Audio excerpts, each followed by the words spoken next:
En Al filo del ojo, donde aparece referenciados sus tres autores iniciales, digámoslo así, León de Grey, Porfirio Barbajacob, José Asunción Silva.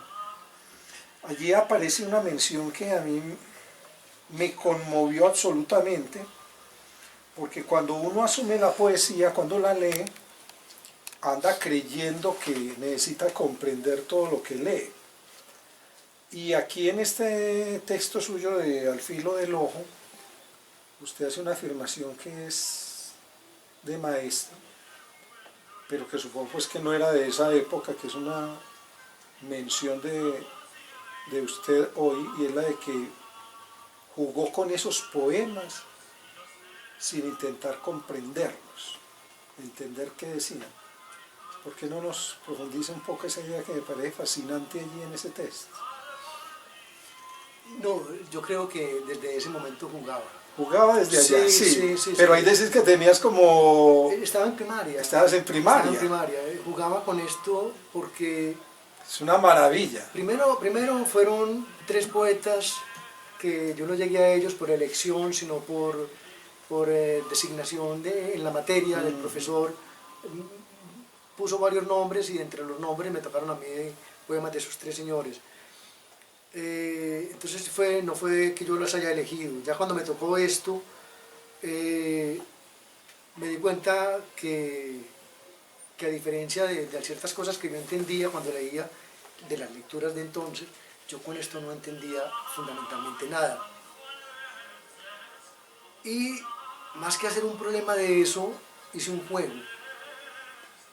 Hice un juego, no porque yo quisiera ser poeta o no, hice un juego para poder entrar a memorizarlos, tenía que memorizarlos. Debía memorizarlos. Sí, y después de memorizados yo cumplí con la tarea, no me fue muy bien, pasé raspada la materia, pese esa tarea, pero años después, cuando volví sobre estos poetas, fue mayor el juego, fundamentalmente con León de Grey, que era quien más dificultad me presentaba. Era más el juego, y estoy convencido hoy en día que si algo hizo León de Grey en su vida como poeta fue jugar. ¿Jugar con qué? León de Grey es un poeta que no tiene época. León de Grey es un poeta que cruza todas las épocas de la poesía occidental. Desde esto que venimos hablando, desde los inicios del idioma español, ¿sí?, hasta los más exasperantes de las vanguardias de su época, de sus años, los años de él. Este señor jugó con todos estos poetas y con todas esas maneras, esas estructuras, esos lenguajes, esas maneras de lenguaje del español en cada uno de sus periodos históricos, con lo que conocía de las lenguas romances como el francés, el italiano. Con todo esto León de Grey jugó, y lo que uno percibe en una poesía aparentemente erudita y seria, que no es erudita, es de conocimiento, no de cultura, no es la erudición de un hombre culto, sino de un hombre de conocimiento que vivenció eso y por eso podía asumir eso como un juego, que se recreaba su vida en esto, ¿sí?, en las estructuras, en las construcciones, en las palabras que elegía, en lo que penetraba esto de música, que era un gran conocedor de la música. Todo esto en León de Grey es un juego que termina diciendo, obvio, que tenía un universo de los más grandes que la poesía en español haya concebido a lo largo de su historia. Es un universo impresionante que todavía, desafortunadamente, muchos ponen en duda, porque todavía se pone en duda la obra de figuras como Rubén Darío, como León de Grey, como Lezama Lima, como el mismo Octavio Paz, ¿sí? Inclusive todavía al mismo Borges se le ponen en duda muchas cosas, porque somos de igualados e irrespetuosos a más no poder, y aquello que a veces nos rebasa lo ponemos en duda, ¿sí? Permítame, estas son sus palabras. Comencé a leerlos, a dejarme llevar por sus ritmos más que por la comprensión de sus contenidos, a involucrarme en sus atmósferas por enrarecidas que éstas me significaran. Los leía y releía, me extraviaba en sus versos, en sus estrofas, en ningún momento intentaba entenderlos, menos memorizarlos. Como te decía hace un momento, la única vez que me tocó memorizarlo fue para esa tarea.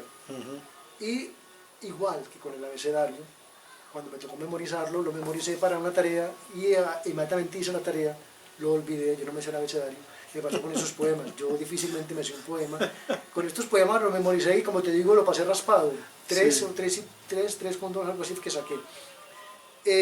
Pero ya cuando volví a ellos, cuando volví a ellos ya, digámoslo de una manera, ya por mi propia elección, tenía yo unos 12 años, el gusto fue leerlos sin detenerme, si entendía, si no entendía, fue a jugar con ellos.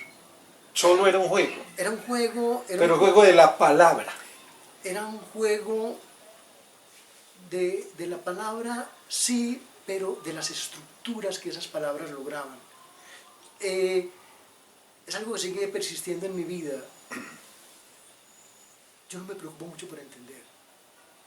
Sé que tarde o temprano voy a entender. Entonces no me preocupo por entender. Lo que más me maravilla, lo que más me conmueve, yo no me preocupo por entenderlo.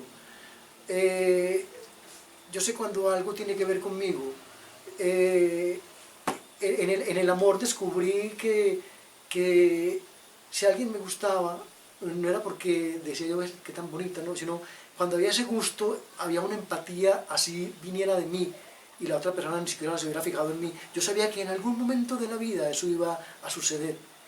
Y terminaba sucediendo y ha terminado sucediendo.